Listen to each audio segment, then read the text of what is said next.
আমরা তো কম বেশি অনেকেই অনেক রকম শাক খেয়েছি, কিন্তু খেসারি শাক ঠিক এই রকম করে কি কোনোদিন খাওয়া হয়েছে? অবশ্যই একবার বাড়িতে বানিয়ে ট্রাই করে দেখবেন। নমস্কার, আমি Mahua. Welcome to Mahua cookings. আবারও আমি চলে এসেছি নতুন স্বাদের একটা রেসিপি নিয়ে। চলুন বন্ধুরা, রেসিপিটা এবার শুরু করা যাক। আজকে আমি বানাবো খেসারি কড়াইয়ের শাক। এই খেসারি কড়াইয়ের শাকটা খেতে কিন্তু দারুণ হয়। তার জন্য আমি নিয়েছি শিম, বেগুন, পাঁচফোড়ন, শুকনো লঙ্কা আর নিয়েছি কুচো করা আলু। এবার গ্যাসেতে কড়া বসিয়ে কড়াটা গরম হয়ে গেলে ওর মধ্যে একদম অল্প পরিমাণ তেল দিয়ে দেবো পাঁচফোড়ন আর শুকনো লঙ্কা। একটু নাড়াচাড়া করে সুন্দর স্মেল ছাড়লেই ওর মধ্যে দিয়ে দেবো কুচিয়ে রাখা আলুটা। আবারও আলুটা খুব ভালো করে নাড়াচাড়া করে ওর মধ্যে দিয়ে দেবো কিছু পরিমাণ নুন। ভালো করে নাড়াচাড়া করে আলুটা একটু ভাজা ভাজা হয়ে গেলেই ওর মধ্যে দিয়ে দেব শিম কুচি। এখানে আমি 2-3টে শিম নিয়েছি, আপনারা আপনাদের পরিমাণ মতো শিমটা নিয়ে নেবেন। শিমটাও আমার খুব ভালো করে ভাজা হয়ে গেছে। তারপর আমি দিয়ে দেব বেগুন। এখানে আমি একটা বেগুনের অর্ধেকটা দিয়েছি। খুব ভালো করে নাড়াচাড়া করে খুব সুন্দরভাবে নরম হয়ে এলেই ওর মধ্যে দিয়ে দেব হলুদ গুঁড়ো। এখানে আমি হাফ চামচেরও কম হলুদ গুঁড়ো ব্যবহার করেছি। এবার খুব ভালো করে মিশিয়ে নেবার পর ওর মধ্যে আমি দিয়ে দেব কুচিয়ে রাখা খেসারি কড়াইয়ের শাকটা। এবার খেসারি কড়াইয়ের শাকটাও ওই সবজিগুলোর সাথে খুব ভালো করে মিশিয়ে নেব।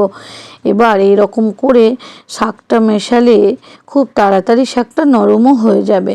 দেখুন কত তাড়াতাড়ি শাকটা নরম হয়ে কত একটুখানি হয়ে গেছে।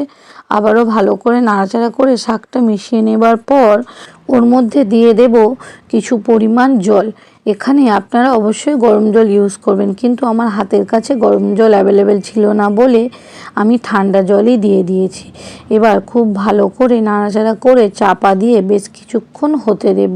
বন্ধুরা, এই রেসিপিটা যদি ভালো লেগে থাকে তাহলে ফেসবুক থেকে দেখলে ফলো আর ইউটিউব থেকে দেখলে সাবস্ক্রাইব করে দেওয়ার অনুরোধ রইল।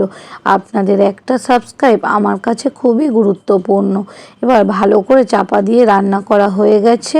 খুব নাড়াচাড়া করে শাকের জলটা শুকিয়ে নিতে হবে। এই শাকটা রান্না করতে খুবই কম সময় লাগে আর উপকরণ লাগে অনেকই কম, কিন্তু কোনো কিছুর থেকে এই শাকের টেস্ট কিন্তু কম হয় না, খেতে কিন্তু দারুণ লাগে। এবার শাকটা আমার নাড়াচাড়া করে শুকনো করা হয়ে গেছে। এটাকে আমি একটা পাত্রে তুলে নেব। ঠিক দেখুন এই রকম হয়েছে। এবার ওর মধ্যে আমি দিয়ে দেব শুকনো লঙ্কা ভাজা আর দেব অল্প পরিমাণ নুন। এটাকে একটু নুনের সাথে ভালো করে দলাই মলাই করে শাকটাকে সুন্দর করে মেখে নিতে হবে। এবারেই তো আসল টেস্ট, খেতে কিন্তু দারুণ হয়। অবশ্যই আপনারা একবার এরকম করে বাড়িতে শাক বানাবেন।